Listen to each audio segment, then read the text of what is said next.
J'en viens maintenant au danger d'Internet. Si les utilisateurs connaissent bien désormais les risques des virus, une autre menace existe pour les internautes, ce que l'on appelle le cheval de Troie, un fléau qui se répand sur la toile et qui peut s'avérer très coûteux pour les usagers.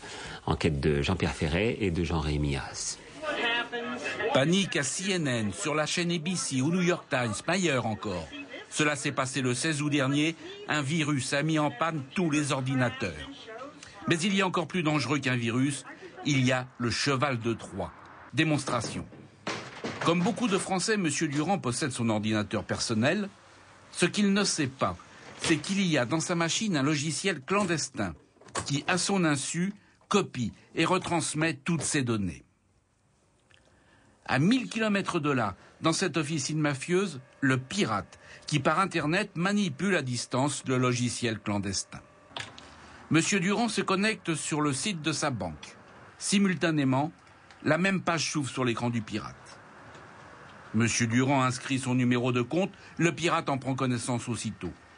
Et quand Monsieur Durand tape son mot de passe, masqué derrière des astérisques, pour déjouer un regard indiscret, ce mot apparaît en clair aux yeux du pirate, qui accède dans la foulée, en même temps que sa victime, au compte bancaire. Il pourra y effectuer les prélèvements qu'il voudra. C'est un logiciel clandestin de ce type qu'on appelle un cheval de Troie. On en connaît plus de 10 000. Leur installation répond à des fins crapuleuses ou d'espionnage, car si l'on peut saisir un relevé bancaire, on peut de la même façon s'emparer d'un document confidentiel. En juin dernier, un énorme scandale a ainsi secoué l'industrie israélienne, à l'origine de l'affaire, un cheval de Troie.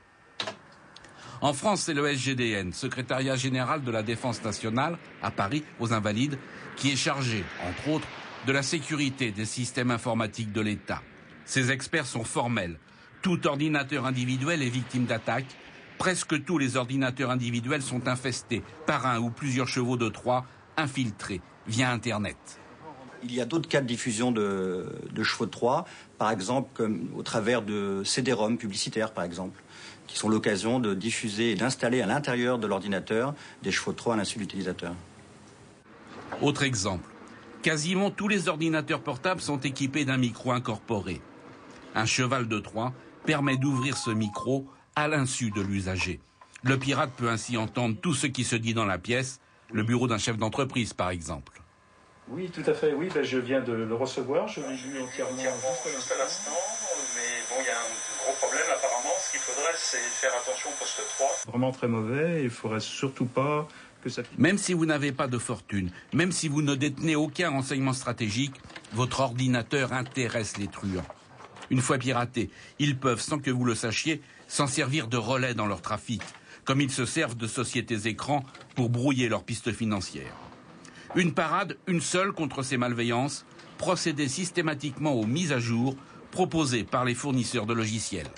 La navigation sur Internet, c'est comme la circulation automobile. Le risque zéro n'existe pas. En revanche, on peut réduire considérablement les risques. Vous vérifiez votre voiture avant de partir. De la même façon, vous devez vérifier que vos logiciels sont à jour. Vous mettez votre ceinture de sécurité. Vous avez un airbag. De la même façon, vous devez avoir des protections, des logiciels antivirus mis à jour et des pare-feux. Une étude publiée en début d'année aux États-Unis révèle qu'un ordinateur non mis à jour contient en moyenne, caché dans ses entrailles, 37 logiciels indésirables.